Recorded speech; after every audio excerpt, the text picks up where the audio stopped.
कोई भी मेरे हिसाब एग्जाम। से तो यदि आपको खुद को इवैल्यूएट करना है कि आप डिजर्व करते हो क्या गवर्नमेंट मेडिकल कॉलेज में जाना, क्या आपकी तैयारी ठीक चल रही है, you just need to evaluate yourself on one parameter, क्या आप कंसिस्टेंट हो, क्या आपका डेली रूटीन है, और वो डेली रूटीन आज भी वही है, कल भी वही है, परसों भी वही है, एक हफ्ते बाद भी वही होगा, एक महीने बाद भी वही होगा। That's all. अगर आप ये देखो यार, मैं सभी स्टूडेंट्स को बोलूंगा कि अगर आप कंसिस्टेंट हो तो डेफिनेटली 680 तक आप पहुंच सकते हो, उसमें कोई मुश्किल बात नहीं नीट में। अब वो 680 पे हो सकता है आपका यार 3000 रैंक आ जाए, या हो सकता है पेपर का डिफिकल्टी टफ हो तो आपकी बेटर रैंक आ जाए। तो रैंक आपके हाथ में नहीं है, स्कोर आपके हाथ में है, and score is directly dependent on your consistency और कितने सीरियसली और इंटेंट के साथ प्रिपेयर कर रहे हो डेली बेसिस पे, राइट? तो वो आपके हाथ में, तो आपको उन चीज़ों पे फोकस करना है जो कंट्रोलेबल्स हैं, जो आपके कंट्रोल में नहीं है कि एग्जाम डे कैसा जाएगा, कितने पेपर में स्टूडेंट बैठेंगे, तो उसके बारे में आपको नहीं सोचना। गुड इवनिंग स्टूडेंट्स, हमारे साथ आर्यन राज सिंह है, डॉक्टर आर्यन राज सिंह। आप बहुत बड़े न्यूरोसर्जन बनने वाले हैं। सर अभी तो बस जस्ट स्टार्टेड। आर्यन राज सिंह से हम लोग एक स्पेसिफिक चीज के बारे में पूछेंगे, क्योंकि ये एम्सोनियन है, डबल एम्सोनियन। इन्होंने पहले यूजी में एडमिशन लिया, काफी सारे बच्चों का पैदा हुआ। आर्यन परसों एम्स में होगा। हमारे 3 स्टूडेंट्स, शुभान सेन गुप्ता, वेद शिंदे और सक्षम अग्रवाल का एम्स दिल्ली में हुआ। हम आर्यन राज से ये पूछना चाहते हैं कि what is the most important factor to crack NEET. तो आर्यन, हमने कुछ चीजें लिखी है। yes. क्या इस बात से फर्क पड़ता है कि फ्रेशर सक्सेसफुल होते हैं, ड्रॉपर सक्सेसफुल होते हैं? फर्क नहीं पड़ता? नहीं, टू लार्जली क्रैक नीट अगर आप देखोगे पास्ट ईयर के परफॉर्मेंसेस स्टूडेंट्स के, तो ठीक है टॉपर हो सकता है क्योंकि उनका फ्रेश एंथू होता है तो वो फ्रेशर होते हैं, पर मेजॉरिटी ऑफ द रिजल्ट जो है वो ड्रॉपर ही बना रहा होता है, क्योंकि ड्रॉपर क्राउड ही और ऐसा कुछ नहीं है। हम लोगों ने तो इस साल ये भी देखा है कि जो स्टूडेंट ड्रॉप करे उनके बड़े बड़े स्कोर हैं। हाँ सर, अब तो मतलब वो गैप और कम हो गया है। ठीक है। क्या इस बात का फर्क पड़ता है कि आप कौन से कोचिंग है? नहीं, अब तो ये गैप और कम हो गया बिकॉज ऑफ आपका ऑनलाइन रिसोर्सेज जो है इजीली एक्सेसिबल है। काफी जगहों पे ऑनलाइन में जिस टाइप के टीचर पढ़ा रहे हैं, जिस क्वालिटी के टीचर पढ़ा रहे हैं, वैसे आपके लोकल कोचिंग में शायद नहीं होंगे। डेफिनेटली वो ऑब्वियसली, पर उस चीज का फर्क पड़ता है कि लोकल कोचिंग की वजह से यदि आपका एक रूटीन डिसिप्लिन बन जाता है, हाँ, तो फिर आप ऑफ, इसका भी फर्क नहीं पड़ता। हाँ, है ना? कौन सी बुक से पढ़ रहे हो, क्या इसका फर्क पड़ता है? नहीं, लार्जली अब क्योंकि एनसीईआरटी लिमिटेड होगी ना चीजें, तो वो बुक्स जो इससे फर्क पड़ेगा अगर आप वो बुक कंसिडर कर रहे हो जो आपका जैसे कोचिंग मॉड्यूल्स का ही होते हैं ना, वो वही क्वेश्चंस रेज पिकअप करके देते हैं जो उनके मॉड्यूल में मेंशन्ड होते हैं, तो वो नहीं करना। आई थिंक वो सारे फेज आउट हो गए। हाँ, सारी बुक्स अब एनसीईआरटी डिपेंडेंट ही है। इस बात का फर्क पड़ता है क्या कि आप इंटेलिजेंट है या नहीं है? प्रैक्टिकली स्पीकिंग यार, अगर कुछ लोग आउटलायर जो होते हैं वो एग्जिस्ट करते हैं, बट वो आपके रिजल्ट को अफेक्ट नहीं करेंगे क्योंकि वो हार्डली 1-2 बच्चे ही होते हैं, ठीक है? पूरे सेट के अंदर 1-2 लोग होंगे जो सुपर ऐसे हैं, अदरवाइज आप लार्जली उन्हें इग्नोर कर सकते हो। उससे अगर आप कौन से कॉलेज जाओगे इससे फर्क नहीं पड़ेगा। वो 1-2 सीट ही लेके जाएंगे। एंड अगर आप प्रेजेंट डे नीट एग्जाम देखो तो वो इस चीज को अप्रिशिएट नहीं कर रहा है, उस ग्रेडियंट को अप्रिशिएट नहीं कर रहा कि आप सुपर टॉपर या टॉपर हो, ठीक है? अगर हार्ड वर्कर हो आप, और आपने अपने सीनियर्स में भी रिजल्ट में देखा होगा बहुत स्टूडेंट एवरेज है। इनफैक्ट ये चीज बता भी रहा है कि जो ड्रॉपर्स जो स्टार्टिंग में टाइम मैनेज नहीं कर पाते हैं with this boards preparation and NEET preparation, ठीक है, वो एंड में आउटशाइन कर देते हैं कई लोगों को, बस बिकॉज वो कंसिस्टेंट है, एनसीईआरटी बेस्ड क्वेश्चन प्रैक्टिस कर रहे हैं, अपना परफॉर्मेंस गेज कर रहे हैं, रेगुलरली टेस्ट दे रहे हैं, कुछ जो मेट्रिक्स इंपॉर्टेंट मेट्रिक्स है उनको ध्यान में रखते हुए प्रिपरेशन कर रहे हैं, and they are doing very well. Sir doctor बनना अभी तो मैंने स्पेशली रियलाइज कर लिया, रैंक तो चलिए सर वो तो ठीक है एलिजिबिलिटी के लिए है, और आपने कॉम्पिटिटिव एग्जाम दिया तो उसमें रैंक आएगी ठीक है, ऊपर आएगी या नीचे आएगी, पर डॉक्टर बनने के लिए जो मैंने अपने देखे बड़े बड़े जो न्यूरो सर्जन जिनसे अभी तक मैं मिल पाया हूँ, आई वाज फॉर्चुनेट इनफ, तो वो सब they are byproduct of consistency, as simple as that. बहुत सारे घंटे, हाँ, मतलब they have been doing it for such a long time, and कोई भी डॉक्टर यार आउट ऑफ कंसिस्टेंसी अच्छा बनता है, ठीक है? ये बस एंट्रेंस एग्जाम है जहां पे आपको प्रूव करना पड़ जाता है कि यार आप ना टॉपर हो, पर कोई डॉक्टर ऐसा टॉपर नहीं होता है। आप देखोगे जो मेहनत करते हैं, ऑल द गुड डॉक्टर्स और टॉप शॉट सर्जन्स जो भी हैं, they have been very consistent throughout their life in their practice, and वो ऐसा नहीं है कि वो सारे एम्स के ही हैं, a lot of them are from average medical college। अगर आप देखो तो लाइफ में कभी भी आपको यू टर्न लेने का मौका मिलता है, बहुत अच्छा करने का, आप कभी भी कर सकते हो, अपनी ट्रेजेक्टरी चेंज कर सकते हो। This is a good message. क्या इस बात का फर्क पड़ता है कि आपको घर पे कैसी गाइडेंस मिली? अब तो YouTube पे खूब गाइडेंस है। हाँ, हर जगह अवेलेबल है गाइडेंस। क्या इस बात का फर्क पड़ता है कि आपके फादर डॉक्टर है या नहीं? आपके फादर डॉक्टर है? नहीं, मेरे तो दूर तक फैमिली में कोई भी नहीं है भाई, मैं पहला डॉक्टर। इसका फर्क नहीं पड़ता। डेस्टिनी का फर्क पड़ता है, किस्मत? वो बस बिलीफ वाली बात है सर कि ठीक है मैं मान के बैठ गया कि इट इज ऑल अबाउट मुझे पढ़ना नहीं है। हाँ। और मेरी किस्मत खराब है। हाँ, यही चीज होगी। चलो, और क्या इस बात का फर्क पड़ता है कि आपने कब तैयारी चालू की? ठीक है, एक level पे अगर पढ़ता एक लेवल पे पढ़ता है पर उस लेवल पे कि आपने जब 3 महीने रह गए एग्जाम में, नीट तब 25 में एग्जाम होना है, आपने फरवरी में की तो आपका सिलेक्शन नहीं होगा, पर यदि आपने तमीज से चालू की तो 26 में पक्का हो जाएगा। डेफिनेटली आपको यार कुछ something is better than nothing ना, आपको एक स्टार्ट तो मिला, कुछ तो सिलेबस कवर कर लिया। अगर आप लेट भी स्टार्ट कर रहे हो तो एटलीस्ट स्टार्ट। तो आर्यन, किस चीज का फर्क पड़ता है? What is it that is most important to crack NEET? So consistency, I feel discipline and consistency and grossly आपको मालूम होना चाहिए कि आपका दिन का रूटीन कैसा है, आपका स्केड्यूल कैसा है, एंड आप किन किन चीज़ों को प्रायोरिटाइज करने वाले हो, एंड आपको मालूम है किस चीज़ को आप कितना समय दे रहे हो। दिन में जो भी आपके रूटीन्स है ना, वो उनको आप कितना समय दे रहे हो। टाइम ट्रैकिंग का क्या मतलब है? एक बार यदि बहुत सिंपल लैंग्वेज में बताएं तो क्या हम ये बोल सकते हैं कि someone who has a very और let's say same schedule every day, किस टाइम पे उठता है, किस टाइम पे सोता है, बीच में क्या करता है, कितने घंटे पढ़ता है, कितने घंटे रेस्ट करता है, कितने घंटे ब्रेक लगता है, all of that is clockwork, almost like clockwork. मुझे अपने बारे में बताओ, did you have a very consistent schedule in your NEET preparation, या ऐसा हुआ कभी यूजी और पीजी में भी, दोनों में बीच में अगर आप कंसिस्टेंट रहने की कोशिश करोगे तभी आप ना मतलब वो अफोर्ड कर पाओगे कि आप बीच बीच में मिस कर गए, ठीक है, इनकंसिस्टेंट हो गए। पर अगर आप स्टार्टिंग से इनकंसिस्टेंट रहे हो एंड बीच बीच में कभी कभी पढ़ाई कर ले रहे हो, तो फिर डेफिनेटली आप कभी भी सक्सीड नहीं करोगे कोई भी एग्जाम में। तो यदि आपको खुद को इवैल्यूएट करना है कि आप डिजर्व करते हो क्या गवर्नमेंट मेडिकल कॉलेज में जाना, क्या आपकी तैयारी ठीक चल रही है, you just need to evaluate yourself on one parameter. क्या आप कंसिस्टेंट हो, क्या आपका डेली रूटीन, और वो डेली रूटीन आज भी वही है, कल भी वही है, परसों भी वही है, एक हफ्ते बाद भी वही होगा, एक महीने बाद भी वही होगा, दैट्स ऑल। Yes, right. तो सर मतलब अगर आप ये देखो यार, मैं सभी स्टूडेंट्स को बोलूंगा कि अगर आप कंसिस्टेंट हो तो डेफिनेटली 680 तक आप पहुंच सकते हो, उसमें कोई मुश्किल बात नहीं नीट में। अब वो 680 पे हो सकता है आपका यार 3000 रैंक आ जाए, या हो सकता है पेपर का डिफिकल्टी टफ हो तो आपकी बेटर रैंक आ जाए। तो रैंक आपके हाथ में नहीं है, स्कोर आपके हाथ में है, and score is directly dependent on your consistency और कितने सीरियसली और इंटेंट के साथ प्रिपेयर कर रहे हो डेली बेसिस पे, राइट। तो वो आपके हाथ में, तो आपको उन चीज़ों पे फोकस करना है जो कंट्रोलेबल्स हैं, राइट, जो आपके कंट्रोल में नहीं है कि एग्जाम डे कैसा जाएगा, कितने पेपर में स्टूडेंट बैठेंगे, तो उसके बारे में आपको नहीं सोचना है।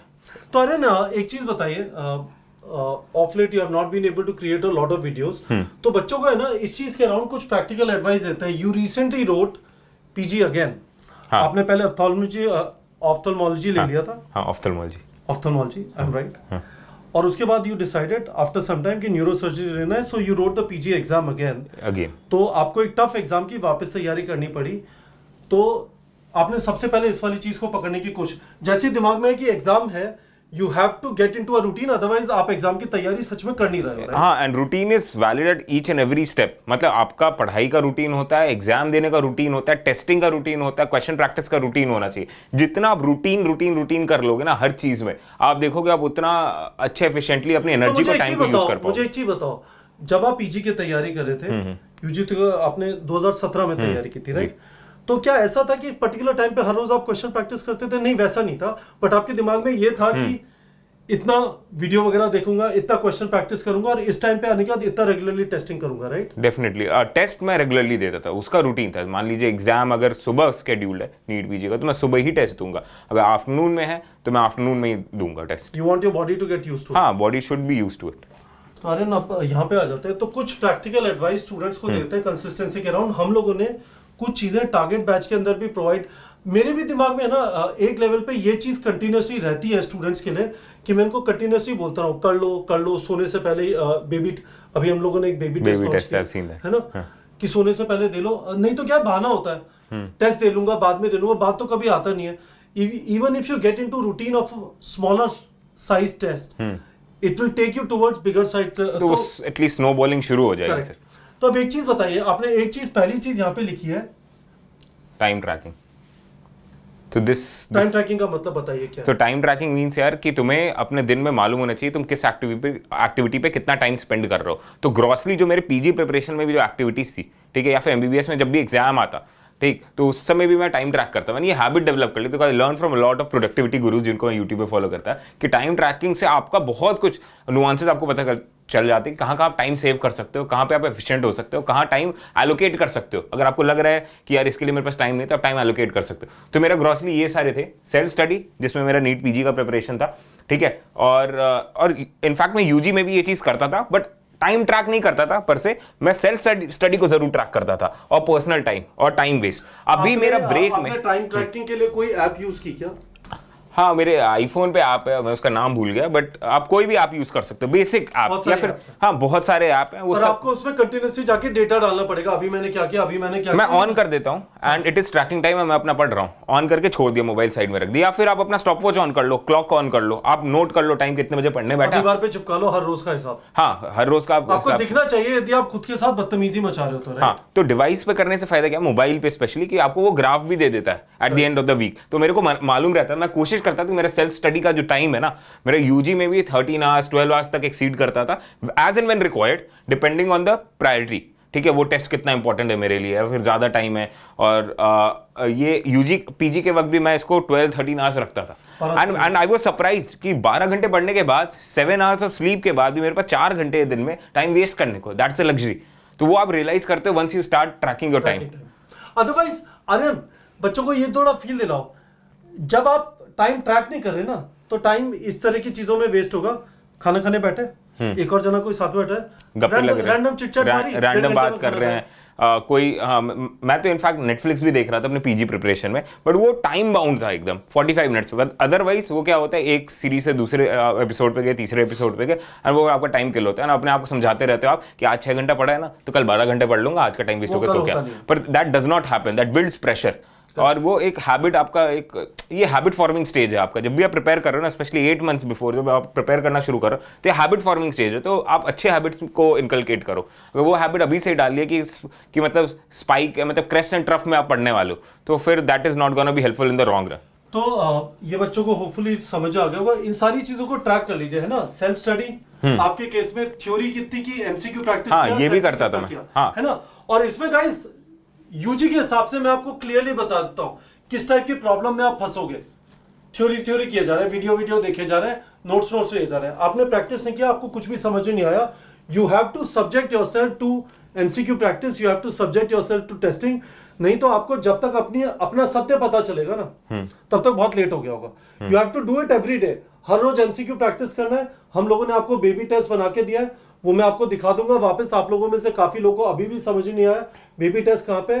तो डेली बेबी टेस्ट देने, और थ्योरी भी करनी है, पर ये नहीं कि सिर्फ थ्योरी करनी है। दूसरी चीजें, पर्सनल चीजें, मतलब फूड, बाथरूम, टॉयलेट वगैरह, हाँ, खाना वाना हो गया, कितना टाइम जा रहा है, ठीक। ब्रेक्स डेडिकेटेड, ये पॉजिटिव ब्रेक्स रहते हैं कि मैंने 3 घंटे पढ़ लिया, ठीक है, टाइम ट्रैक करके। उसमें मैंने डिसाइड कर लेते कि ये 3 घंटे मैं टाइम ब्लॉक कर रहा हूँ सिर्फ एमसीक्यू प्रैक्टिस के लिए, ठीक है। या फिर एक सेट जो है 3 घंटे का, जिसको मैं टाइमर पे कर रहा हूँ ट्रैक, उसमें मैंने सिर्फ टेस्टिंग की, ठीक है। तो उन 2-3 घंटे के सेट के बीच में मैं 1 घंटे का ब्रेक ले लिया, ठीक। तो ऐसे नहीं कि मैं 12 घंटे पढ़ता, 4 घंटे का ब्रेक लास्ट में कैश करता। 3 घंटे पढ़ लिया, फिर 1 घंटे का ब्रेक लिया, फिर 3 घंटे पढ़ लिया, 1 घंटे का ब्रेक। तो 1 घंटे के ब्रेक में I used to watch. And you would also see कितना टाइम वेस्ट किया। हाँ, तो कितना टाइम ओवर थिंकिंग में स्टार्टिंग में सर बहुत था। मैं सुबह उठता 8 o'clock पीजी प्रिपरेशन में, क्योंकि 2017 की बात तो क्लियरली याद नहीं, अभी की मेरे को याद है क्लियरली। 8 बजे उठता, कई बार मैं 10 बजे पढ़ने बैठता।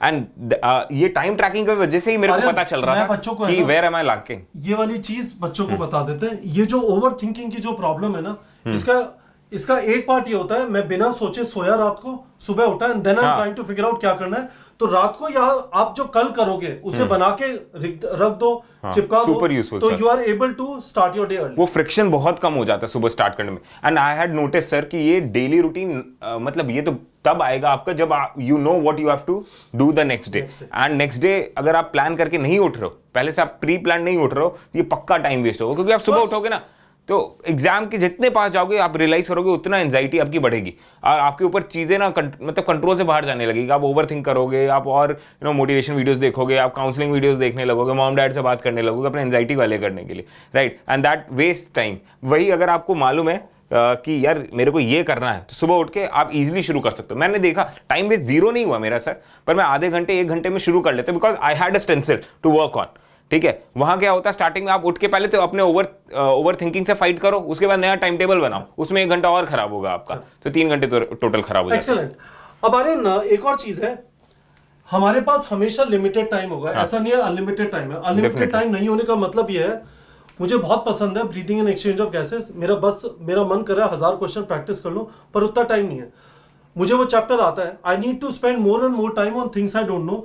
हम लोगों ने इसके लिए परफॉर्मेंस स्नैपशॉट फीचर प्रोवाइड किया है, बट लार्जली आपका दिन जो है, ना सिर्फ आप टाइम पे उठ रहे हैं, टाइम पे सो रहे हैं, you also have to focus your time on the right things. आप राइट थिंग्स का फोकस कैसे मेंटेन कर देते हैं अपने पीजी के केस में? राइट थिंग्स का मतलब आपके 19 सब्जेक्ट होते हैं, वीक एरियाज। तो where would you struggle with? Surgery में बहुत मेहनत करनी पड़ती है, मेडिसिन में बहुत मेहनत करनी पड़ती है, धर्मा वगैरह कंपैरेटिवली इजी होता है, इस तरह से। हाँ, मतलब सर आप पेपर दोगे, उनके क्वेश्चन प्रैक्टिस करोगे, प्रीवियस ईयर क्वेश्चन करोगे, उससे ही आपको आइडिया लग जाएगा। बेसलाइन टेस्टिंग से ही आपको आइडिया लग जाता है कि क्या किस पे आपको फोकस करना है, कौन सब्जेक्ट। एज सिंपल है, कुछ रॉकेट साइंस लगाना ही नहीं है कि यार ये इजी है, टफ है, किसी टॉपर ने बोल दिया। अपने लिए पर्सनली एसेस करो, एक टेस्ट दे दो, आपको समझ में आ जाएगा कि 50 क्वेश्चन में से कितने गलत कर रहे हो। वो चैप्टर आपके डिफिकल्ट हो गया आपके लिए, एक बार उसको प्रायोरिटाइज करना है। एक तो हमने आर्यन, मैं आपको बताता हूँ हम लोगों ने क्या चीज की है। चैप्टर डीपीपीस पे गए, इसके अंदर ही घुसा दिया है फॉर नाउ।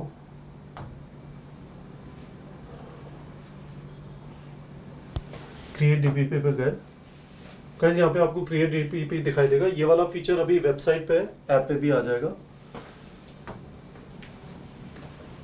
इसके बाद कस्टम चैप्टर टेस्ट पे गए,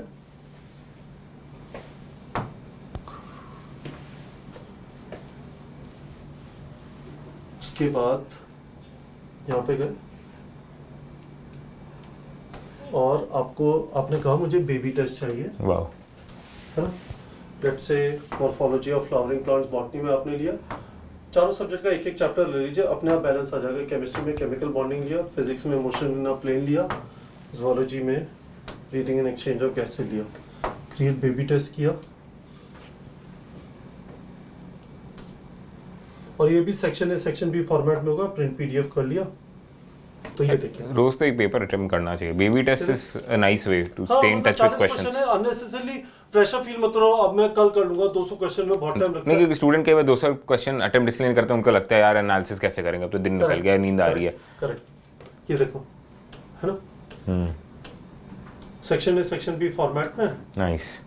तो जैसे सेक्शन ए के अंदर 7 वही रेशियोज मेंटेन्ड होंगे ना, अगर 200 क्वेश्चन है, 3 में से 2 अटेम्प्ट करना है ना। अब ये देखो, breathing and exchange of gases के क्वेश्चन आ गए, section A section B format. So this was one thing which I think is very useful. दूसरी चीज जो है, तो स्टूडेंट्स हम लोग जो ये बात करते हैं कंसिस्टेंसी की, this is consistency of testing. This will continuously tell you कहाँ पे फोकस करूं, कहाँ पे ना करूं, कहाँ पे गड़बड़ हो रही है। एक आपकी टेस्ट में पिटाई हो गई, इमीडिएटली आपको समझ आ जाएगा कि दिस पर्टिकुलर पे एरिया रिक्वायर्स मोर टाइम। आप यदि अभी ये टेस्टिंग नहीं करोगे, एग्जाम से 2 महीने पहले करोगे, the response time is going to be so much lesser. मैं दूसरी चीज दिखाना चाहता हूँ आर्यन आपको, 1 मिनट।